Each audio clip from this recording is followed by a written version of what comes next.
Em nome do Pai, do Filho e do Espírito Santo. Amém. Inspirai, ó Senhor, as nossas ações e ajudai-nos a realizá-las para que em vós comece e para vós termine tudo aquilo que fizermos por Cristo, Senhor nosso. Amém. Santa Maria, Mãe de Deus, rogai por nós. Em nome do Pai, e do Filho e do Espírito Santo. Amém. Olá!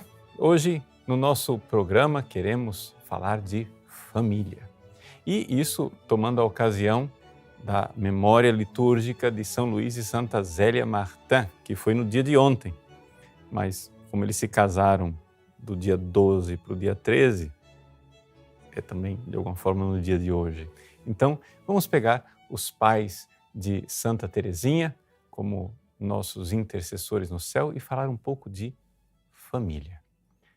E por que é que é necessário falar de família para que a gente compreenda com profundidade não somente a doença que a nossa sociedade padece e que nossas famílias estão padecendo, mas compreendamos com profundidade por onde está a solução. Ou seja, por onde passa a solução, tanto para a sociedade como para você, família cristã. Então, na primeira parte dessa nossa transmissão, nós vamos falar, em primeiríssimo lugar, da realidade da família natural. Ou seja, o que é que realmente é uma família? Vamos tentar compreender e perceber isso. Talvez a abordagem seja um pouco diferente daquilo que você está acostumado a pensar, mas se a gente não fizer uma análise filosófica profunda do que é que está causando a destruição da nossa sociedade, nós não vamos nunca encontrar o remédio. Então, em primeiríssimo lugar, vamos olhar para a natureza da família. Não dá para falar da natureza da família se antes a gente não falar da natureza humana. Deixa eu dizer isso aqui, é um conceito filosófico que as pessoas perderam a noção. Ou seja, as pessoas não sabem mais distinguir o que é uma coisa e o que é outra coisa. Ou seja, no mundo que nós vivemos, as pessoas estão vendo a dificuldade, estão tendo uma verdadeira dificuldade de distinguir um ser humano de um animal. Não somente porque nas teorias de Darwin o homem é somente um macaco que perdeu os pelos e aprendeu a caminhar de forma ereta. Mas até mesmo comparado com outros animais mais primitivos, as pessoas perderam a noção da dignidade humana, o que é a grandeza do ser humano e o que distingue o ser humano dos animais. Só para contar um pouco a partir de um episódio bíblico, quando Deus criou Adão e Eva, né? Antes de criar Eva, Deus fez passar diante de Adão todos os animais. E Adão fez uma coisa, ele deu nome aos animais. Para nós, pode parecer uma coisa assim, boba. Mas se você for olhar em profundidade, o que quer dizer dar nome aos animais? Quer dizer que ele foi distinguindo a substância, distinguindo a natureza, distinguindo que uma coisa é um macaco, outra coisa é uma vaca, outra coisa é uma galinha. São realidades diferentes. Ele não somente foi dando nomes, ele foi vendo que são realidades, são seres diferentes, substâncias diferentes. Deixa eu explicar para você. O O que quer dizer substância diferente? Parece uma coisa assim, fora do... Mas o que acontece é que você tem o ovo fecundado da galinha. Ele está fecundado. Aquilo lá já é uma galinha. Sim, já é vida de galinha. Está fecundado. Quando a galinha choca o ovo, ela não põe mais nada lá dentro. O pintinho vai se desenvolvendo, já tem vida de galináceo ali, já tem a substância. E vai mudando. Agora, quando nasce o pintinho, se você fotografa o pintinho e se você fotografa o ovo, você diz, nossa, como é diferente. Sim, é diferente na sua aparência externa, mas houve uma mudança imensa. E se você fotografa ainda, além do pintinho, fotografa a galinha ou o galo adulto, você tem 3 coisas bem diferentes uma da outra, mas você sabe que é a mesma substância. Por quê? Porque aquele ovo de galinha jamais irá mudar num macaco. Jamais irá mudar numa pedra. Os filósofos, gente, pararam para pensar sobre isso e você não para pensar sobre isso. Mas isso que eu estou dando aula para você é aula de filosofia e é necessário que você entenda um pouquinho de filosofia, senão você não vai entender o que é família. Veja, por que os filósofos criaram o conceito de substância? Porque eles notaram que nas mudanças das coisas tem algo que é constante. Muda a aparência, muda tudo, muda o tamanho. O ovo é desse tamanho, o pintinho é um pouco maior, o galo é bem maior. As penas do galo são diferentes da penugem do pintinho, que é diferente do ovo, que não tem pena nenhuma. Vejam como tudo que eu sou capaz de ver num laboratório, que eu ponho lá no microscópio para analisar, do ovo, do pintinho e do galo, parece ser tudo diferente. A mensuração, a capacidade de você olhar sensivelmente para essas 3 realidades, parece tudo tão diferente. Só que acontece o seguinte, existe algo no mundo real, de verdade, que é constante. Sabe por quê? Porque o ovo nunca será macaco. Se você plantar um ovo no chão, não irá nascer um coqueiro. Isso quer dizer que ali naquele ovo tem um ser,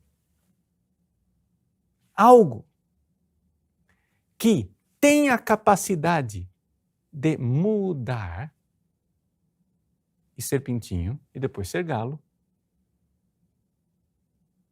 E uma pedra não tem a capacidade de ser pintinho e de ser galo.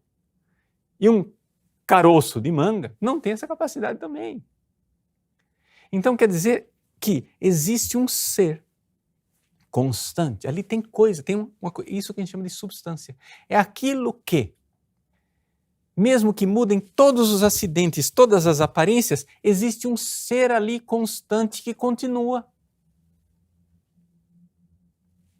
Pois bem, a nossa cultura atual, que está sendo manipulada numa engenharia social louca, os nossos filhos que são educados, você que é manipulado pelos meios de comunicação, as pessoas perderam a capacidade de ver isto. Sim, houve um emburrecimento da cultura humana, da civilização.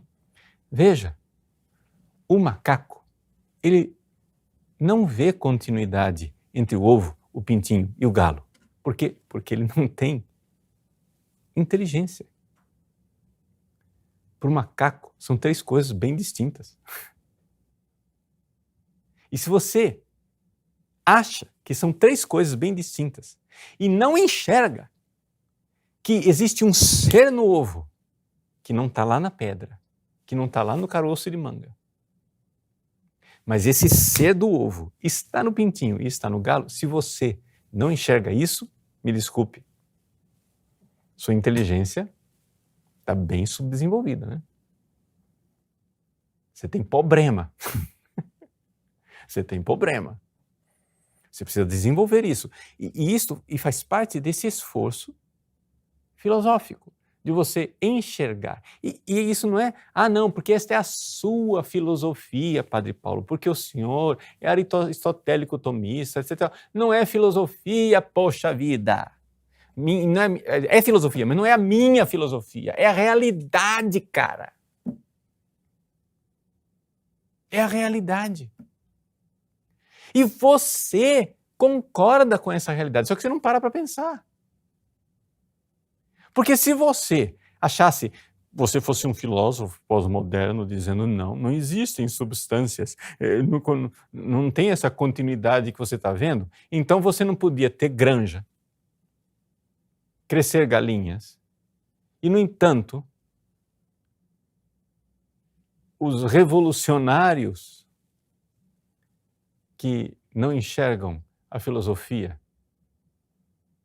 verdadeira das coisas, eles continuam comprando, sei lá, ovos para que nasçam galinhas para ter granja.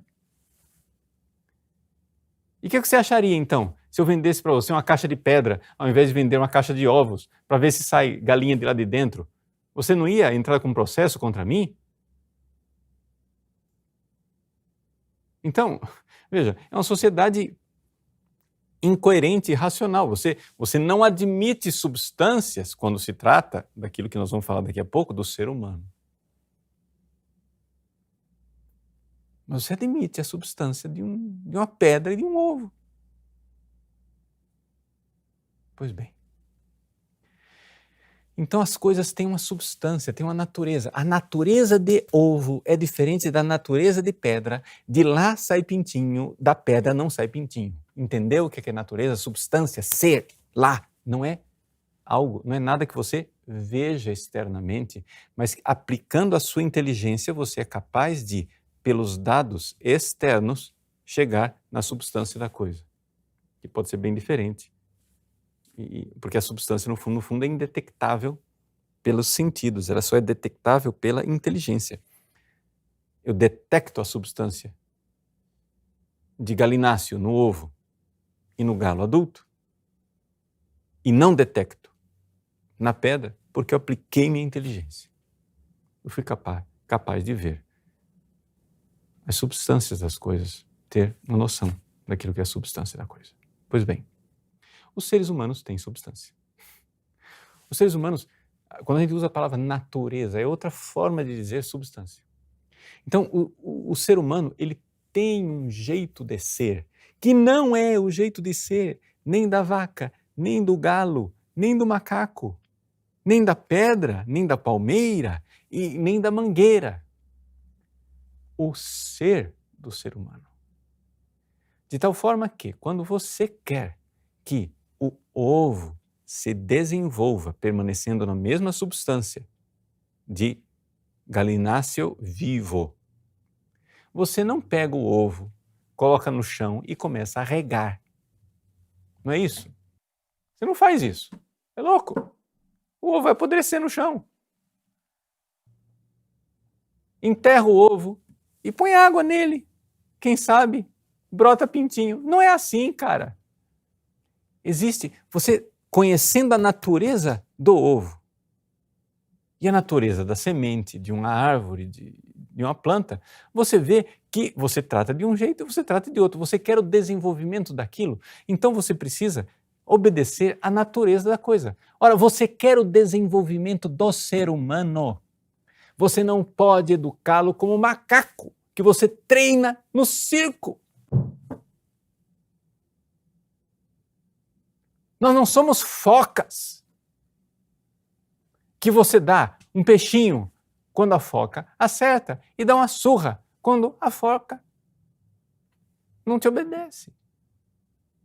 Existe algo de diferente.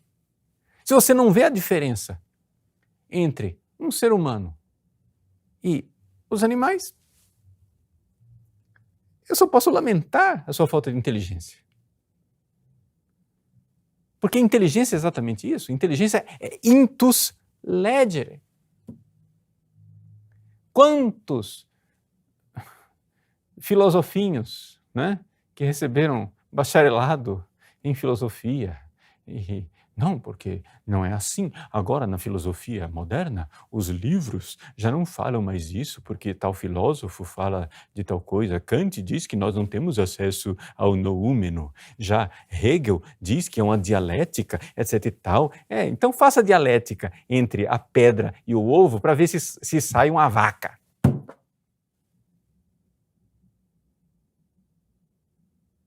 Você tem somente cultura filosófica. Simplesmente o que você faz é ficar decorando livro,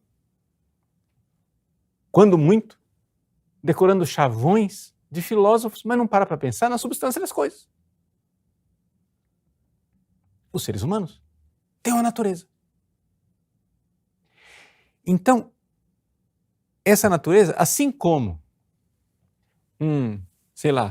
um personal trainer numa academia, ele estuda a natureza, o comportamento do músculo humano. Ele sabe como desenvolver aquele músculo. Então, ele sabe calcular qual é a carga de peso, ele sabe qual é o alimento que você tem que tomar, qual é o comportamento, porque ele estudou aquela natureza, ele sabe como transformar aquele músculo no músculo maior. É uma natureza, ele está obedecendo o ser da coisa. Assim como existe uma natureza e o personal trainer estuda o seu corpo para desenvolver o músculo, existe interiormente no ser humano uma realidade que precisa ser desenvolvida, é a sua alma. São as suas virtudes. O que é virtude? Virtude, não é, segundo a raiz grega da coisa, arete, é aquilo que faz com que a coisa realize aquilo que lhe é próprio, de forma excelente. O que é próprio de forma excelente? Sei lá. Qual é a virtude de uma faca? Você pega a faca. E a faca virtuosa, é aquela faca que está realizando a tarefa para a qual ela foi concebida com excelência. Então a faca virtuosa é aquela que corta. Não, mas eu tenho essa faca aqui, ela é cega, mas ela é pesadona, ela serve para peso para papel. E você põe ela na mesa, mas ela não foi concebida para isso. A virtus da faca é poder cortar. Assim como a virtude da minha orelha e do meu ouvido, é a audição. Então, para que serve esse par de orelhas maravilhosos e grandões que o Padre Paulo tem, Quanto a minha consolação, eu sempre tive orelha grande, A consolação é que a gente vai ficando velho, ela só vai aumentando, A cartilagem não para de desenvolver, então, assim, o dumbo. Pois bem, para que serve este par de orelhas maravilhosas? Isso aqui serve como concha acústica. Olha que par de conchas acústicas maravilhosas que eu tenho. Serve para captar. A gente tem a orelha virada para frente, porque os nossos olhos estão para frente, e você, então, quando você ouve, é direcionado para aquilo que você está vendo, que está para frente. Então, a concha acústica capta melhor. Se a gente não tivesse orelha, a gente teria dificuldade de captar o som. Ia captar o som não direcionado. Então está aqui, pronto. Essa é a virtus da orelha. Uma orelha virtuosa que cumpre a função de concha acústica. Ok? Mas eu posso usar a orelha para pendurar brinco. As mulheres usam para pendurar brinco. Tudo bem. Mas não é a virtus da orelha. Não é a natureza dela. Tá? Você pode usar como ornamento. Tá? Ótimo. Nada contra. Eu não estou dizendo que é pecado, gente. Eu só estou dizendo que isto não é da natureza. Isso é da cultura inventada. Isso foi posto lá em cima, mas não é da natureza. A virtus. Não é? A virtus do músculo é que ele se desenvolva e ele tenha a agilidade de ação. Né? Tem gente que vai para a academia, hipertrofia o próprio músculo e aquilo fica somente bombadão, mas não tem virtus, ou seja, a pessoa não tem agilidade, não tem verdadeira força para desenvolver tarefas, né? Não tem coordenação motora.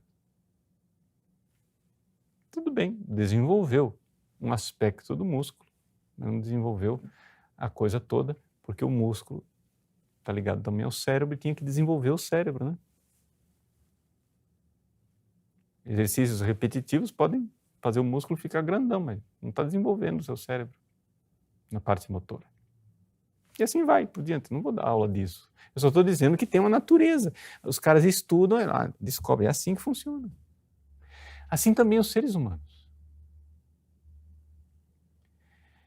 Ou seja, nós seres humanos, tem coisas que a gente faz e essas coisas nos realizam. Tem coisa que a gente faz e essas coisas nos destroem.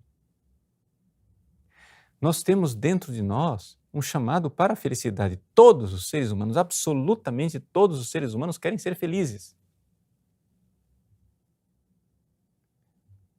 Quando o senhor Immanuel Kant, que morreu em 1804, só para você se localizar no tempo, chegou e disse: nada disso.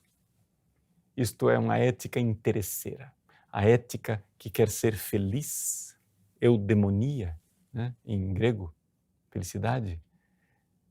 A ética eudemônica, a ética da felicidade, é uma ética interesseira. Nós temos que ser desinteressados e desenvolver sem nenhuma pretensão de ser feliz. Gente, e os caras aceitam isso. Né? Lê Kant e diz: nossa, isso sim que é uma ética maravilhosa. Olha só, ele quer ser ético mesmo que não seja feliz. É um imperativo categórico. Isto é que é ética de verdade. É. A crise da coisa é o seguinte, é que o Kant começou o processo disso que a gente tem hoje. O que é ética? É um troço que te impõe de fora, é um imperativo. Né? Para o Kant, o imperativo é desde dentro, porque ele tem a crença de Kant que tem um imperativo dentro da gente, categórico. É só parar de crer nessa fezinha dele e as pessoas começam a obedecer simplesmente por imperativo, que o imperativo vem de fora. O imperativo vem do Führer, o imperativo vem da ditadura do Congresso, do Supremo Tribunal, é aí que o imperativo vem daí, vem da polícia. Né? Muito bem, só acontece o seguinte, a ética não é isso. O imperativo, gente, vem da própria natureza do ser. Você não está, para continuar a nossa analogia, você não está fazendo aqueles exercícios físicos na academia simplesmente porque o seu personal trainer decretou que é assim e então, já que ele decretou, fica sendo assim. Não, se ele estiver mandando uma coisa que não estiver de acordo com a natureza do seu músculo, ele está arregaçando com o seu músculo, está arrebentando com o seu músculo.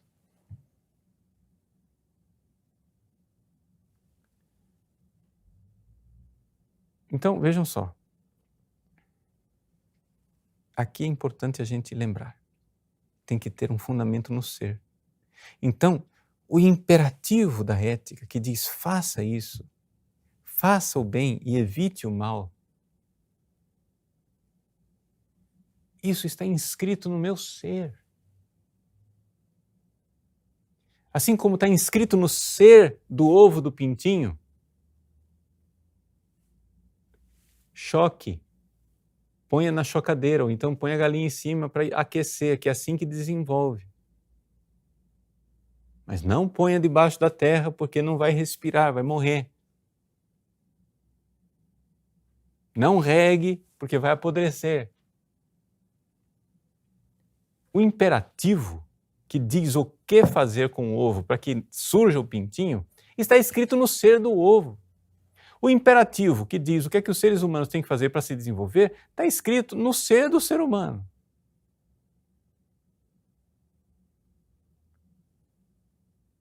Ou seja, por exemplo, se você der ao ser humano a possibilidade de ele buscar todos os prazeres que ele quer, dá isso para o seu filho.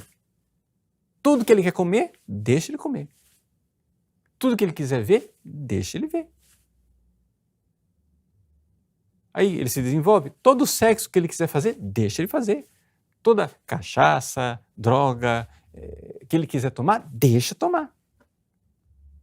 Você deixa o prazer, o impulso de prazer, busca o prazer desenfreado, sem limites. Não se reprima. O que você está fazendo? Destruindo o ser humano. Isso vai destruir. Por quê? Porque não é a virtus. A virtude do ser humano é que as coisas do prazer devem ser temperadas. Tem que ser tempero. Entende tempero? Sal demais. Como é que uma comida é gostosa? Quando você põe o sal, mas você não sente que pôs sal. Você sente o sabor da comida. Se você temperou a comida e você está sentindo o sabor do sal, é porque você pôs sal demais. Você tinha que sentir o sabor do alimento. O sal é para ressaltar o sabor do alimento. Se você pôs açúcar demais, você não temperou direito. Porque o açúcar é para ressaltar o sabor. Né? Quando eu era reitor do seminário, os meninos faziam suco para o lanche. Aí você ficava perguntando, isso é suco de quê? Isso é suco de açúcar. O único sabor que aparecia ali era o açúcar. Entendeu? Aquilo era uma garapa. Ou seja, tinha gosto nenhum. Ou seja, perdeu o tempero. O que é temperança? A virtude da temperança. Quer dizer o seguinte, o prazer, né? Os filósofos antigos advertem, aprecie com moderação. Tomar, né? Isso daqui não é bebida alcoólica, não, mas tomar uma bebida alcoólica e apreciar de forma temperante. Não é pecado. Não é pecado.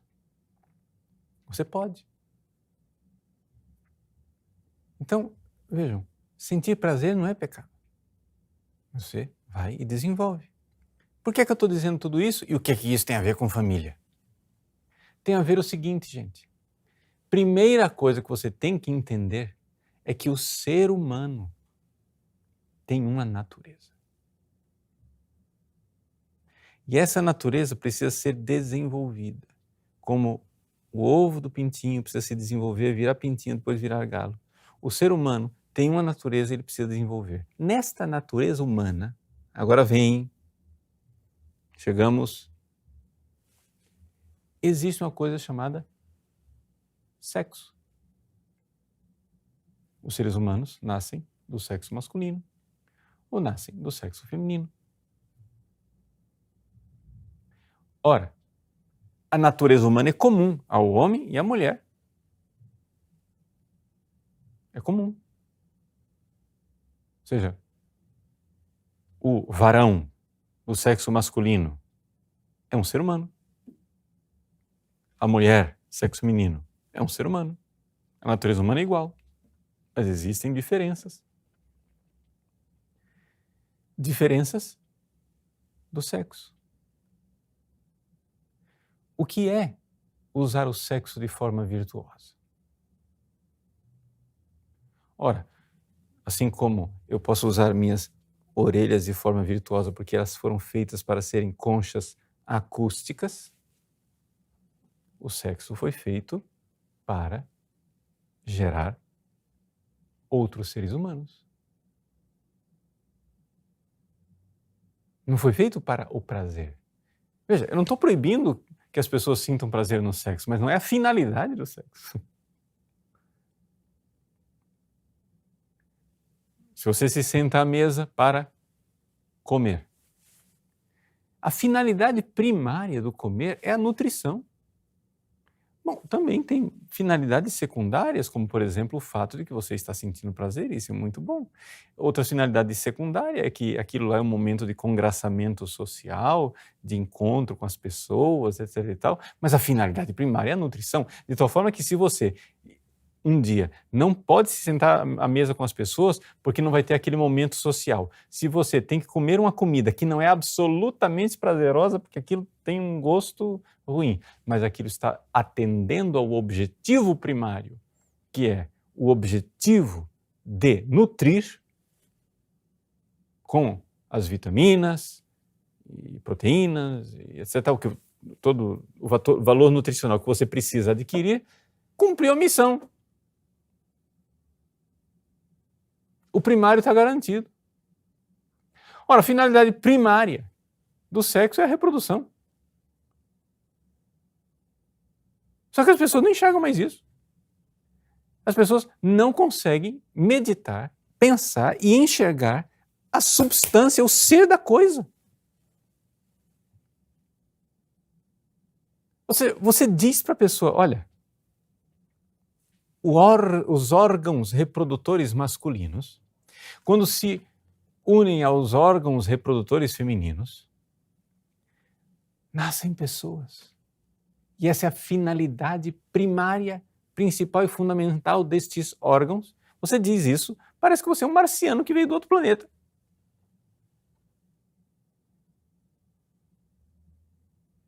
Mas ninguém vê estranheza quando você chega e diz que a finalidade primária dos meus olhos é enxergar. Não, eles também choram. Sim, meu irmão, mas não é a primária. Entende? Assim, reflete sobre a coisa. Para que existem esses órgãos? É a própria natureza da coisa. E a complementariedade. Os órgãos sexuais são os únicos órgãos no ser humano que, para terem sentido, precisam de algo no corpo do outro. Os meus olhos têm sentido, não preciso dos seus olhos, não preciso de nada no seu corpo para o meu olho funcionar. Funciona. Os meus pulmões funcionam, não precisa nada no seu corpo para o meu pulmão funcionar. Mas os órgãos reprodutores não funcionam sem a complementariedade do sexo oposto. Gente, parece, eu estou dizendo coisas óbvias e ululantes, mas acontece que as pessoas perderam a capacidade de enxergar isso.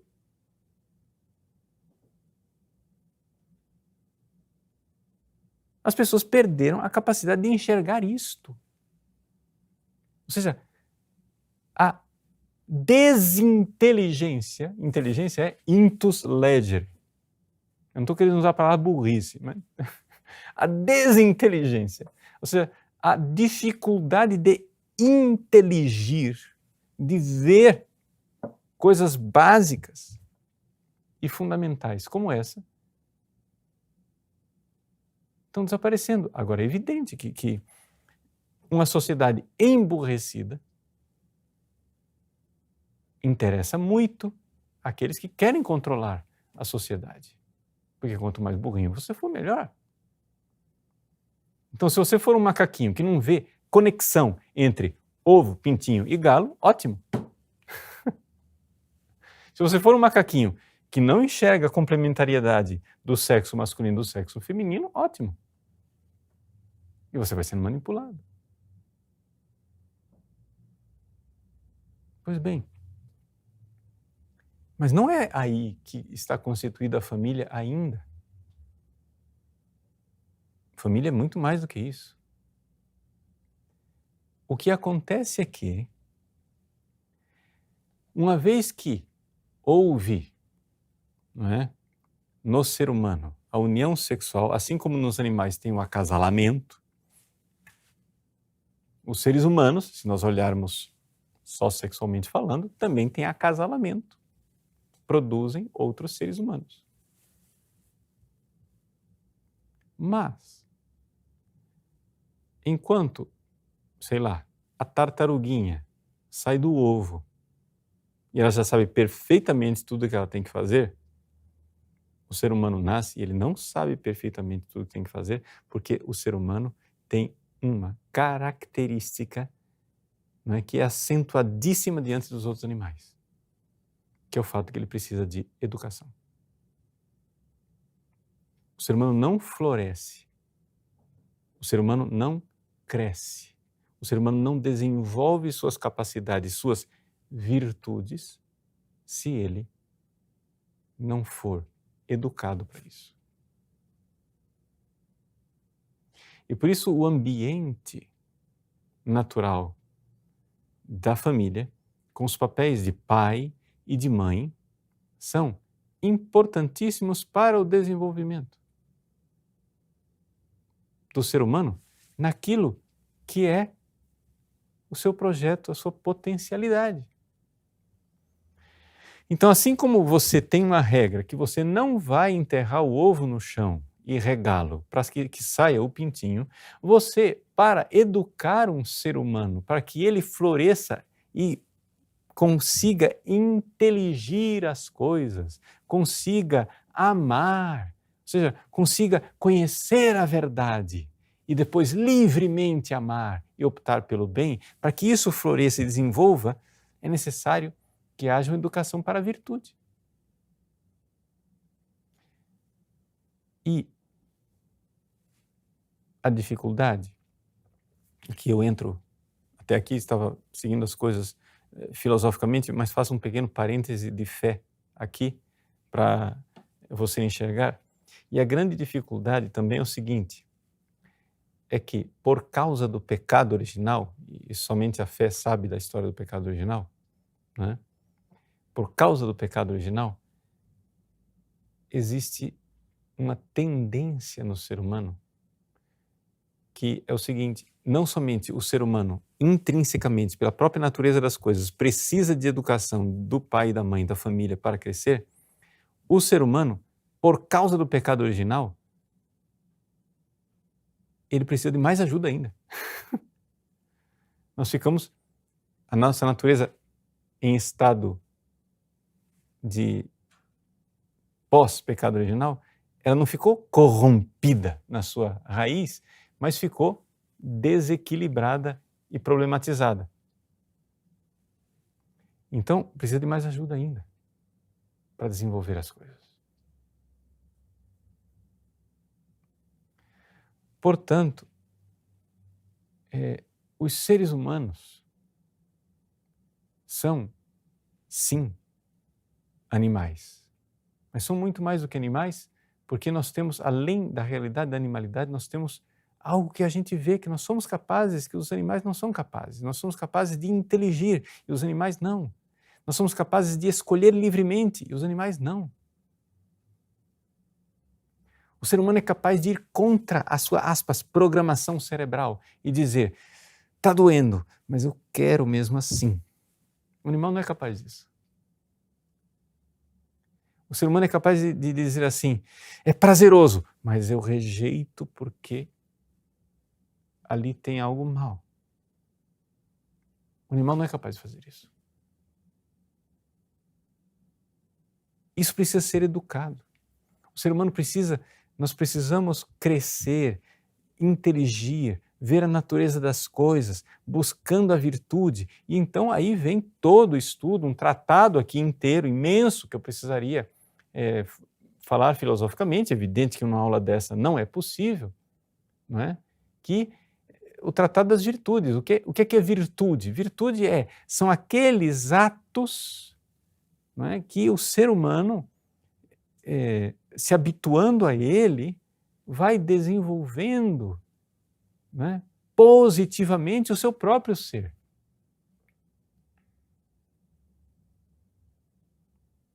Fazer uma comparação com o corpo, não é? Quando uma criança aprende a caminhar, o pai, a mãe observa como ela está caminhando. E tudo bem, geralmente a criança vai aprender a caminhar com, no início, trôpega, etc, etc. Daqui a pouco ele vai adquirindo destreza, coordenação motora, mas se o pai ou a mãe nota que tem ali um defeitinho, está puxando uma perna, está acontecendo alguma coisa, etc e tal, então tem alguma coisa ali que para o desenvolvimento virtuoso, ou seja, a virtus daqueles músculos, daquela coordenação motora, do ato de caminhar, precisa ser monitorado, precisa ver direitinho o que está acontecendo. Que aquela criança não está caminhando da forma que deveria caminhar. Assim também nós, com relação às virtudes da alma, né? A coisa funciona de um jeito.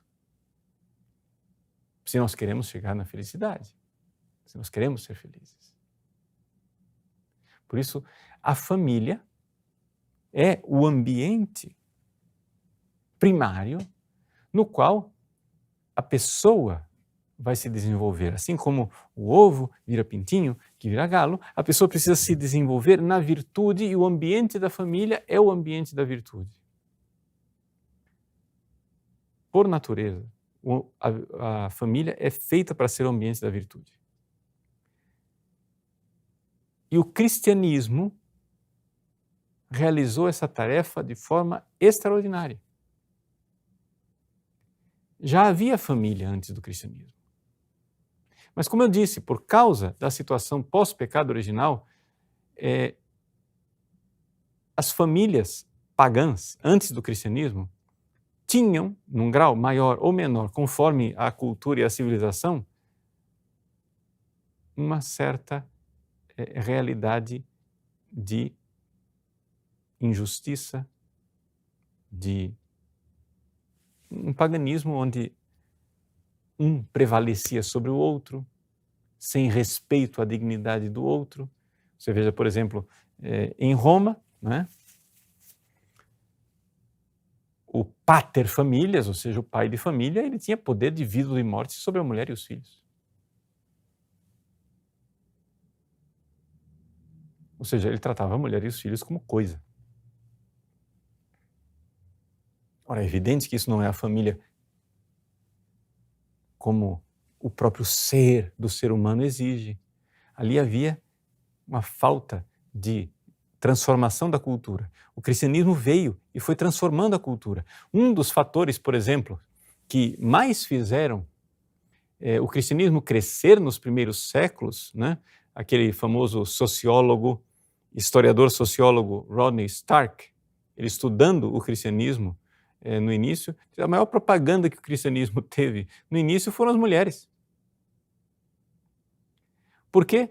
Porque as mulheres começaram a ver como os maridos ficavam diferentes quando se convertiam e se tornavam cristãos. Então era de todo interesse da mulher que o marido se convertesse.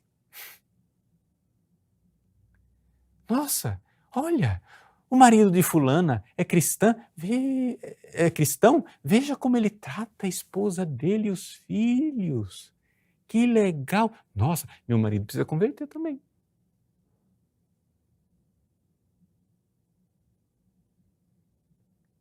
Porque o cristianismo, exatamente pela obediência à natureza das coisas criadas por Deus, ou seja, a natureza do ser humano, o cristianismo foi transformando a família e, a partir dos ensinamentos de Cristo, fazendo com que a família cumprisse o seu papel, em primeiríssimo lugar, seu papel natural. Por exemplo, o papel natural do sexo, reproduzir. O que é que os pagãos faziam? Não tinha aborto naquela época, porque era muito arriscado. A mulher carregava a gravidez até o parto. Quando a mulher dava à luz, pegava o filho e jogava no lixo. Pronto. Simples. É o ato de expor o filho. Não é? Esse é o termo técnico. As mulheres pagãs expunham os filhos. Ou seja, jogava no lixo, largava na calçada, pronto, e deixa morrer. Porque não queria. O cristianismo, por virtude da graça, pela fé cristã, etc e tal, foi realizando na família aquilo que a própria natureza das coisas diz. Não, aquilo não é um objeto, eu não posso jogar fora. Tem dignidade, eu tenho que criar, eu tenho que acolher meus filhos, numerosos que sejam. E assim foi. O cristianismo começou a dizer, não pode o divórcio. Por quê? Porque se o homem manda a mulher embora, ela vai ficar desamparada com as crianças, etc e tal. Não pode, isso é contra a dignidade da mulher, e etc, etc. Não pode também a poligamia, porque se um homem tem 10 mulheres, então não posso dizer que a mulher tem dignidade igual ao homem, não pode ser. Se tem um homem para 10 mulheres, essas 10 mulheres são objetos. Ele vai e as trata como objeto. O cristianismo não. Se tem dignidade igual, é um homem e uma mulher. Tem que ser só monogâmico. E isto tudo à luz da fé cristã, mas também à luz da natureza. A luz natural da razão. De tal forma que o que é uma família? Uma família é uma realidade que tem um substrato biológico onde o sexo masculino unido ao sexo feminino produz uma prole, mas tem também um substrato da própria natureza do homem que não é só corpo, é também alma. E, portanto, tem que haver um processo educacional, e todo processo educacional tem que ser baseado na virtude. Você não pode, a vida inteira, querer educar os seus filhos como polícia. Na base da lei. Você não está me obedecendo, eu vou chamar a polícia para pôr você na cadeia. Não pode ser isso, isso não é um processo educacional.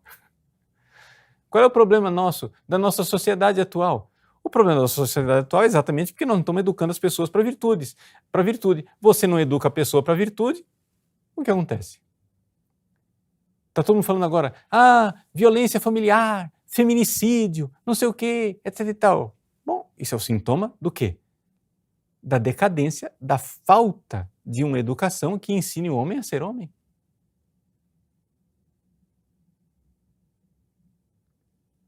Ora, pela própria constituição biológica da coisa, os homens tendem a ter uma capacidade muscular maior do que as mulheres. Isso é injustiça, não quero ser, etc e tal. Bom, você pode chamar de injustiça quanto for, mas esse pessoal transgênero, que um homem que decide que é mulher e começa a competir nos esportes com mulheres biologicamente mulheres, o cara ganha tudo. Claro, tem muito mais força muscular. É uma injustiça que uma pessoa dessa vá competir agora com... Qualquer um enxerga isso, mas você tem inteligência, intus legere, enxerga o negócio.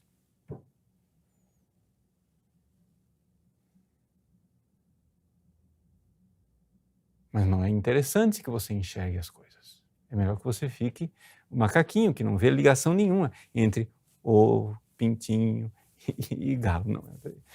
se eu digo que existe uma ligação substancial, real entre as três coisas, esta é a ideologia da Igreja Católica. Esses são os ideólogos. O Padre Paulo Ricardo é um ideólogo. Olha o que ele está dizendo. Ele está dizendo o absurdo que existe um ser no ovo, do qual sai o ser, que é o pintinho, do qual sai um ser, que é um galo. Isso é uma ideologia, é a sua ideologia que você está tentando impor em mim. Ah, muito bem, então compre pedras e faça uma granja. Tenta. Não vai funcionar, né? A mesma coisa os seres humanos. Os seres humanos têm natureza, gente. Tem coisa que funciona, tem coisa que não funciona. Mas nós não precisamos tomar veneno para aprender que veneno não é nutriente. Tá? Outras pessoas já morreram no nosso lugar ao longo dos séculos e a gente aprendeu alguma coisa. A humanidade aprende as coisas.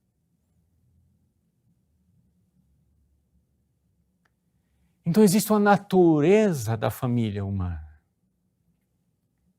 O cristianismo podem espernear quanto quiserem, isso é dado histórico. O cristianismo contribuiu enormemente pelo auxílio da revelação de Deus, pelo auxílio da graça. O cristianismo ajudou enormemente os seres humanos a começarem a enxergar novamente, que estavam meio perdidos, qual é a natureza do ser humano e da família humana a partir da luz natural da razão,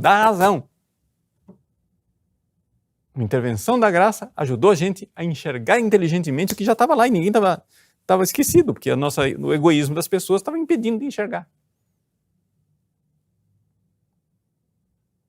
Então existe uma natureza da família.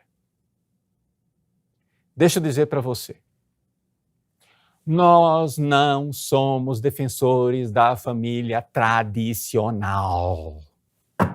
Sabe por quê? A palavra família tradicional parece que é o seguinte, eu gosto de família tradicional, eu já gosto de família moderna. Um gosto? Não. Nós somos não só defensores, nós somos protetores. Nós lutamos e nós defendemos a família natural, que a própria natureza do ser humano pede.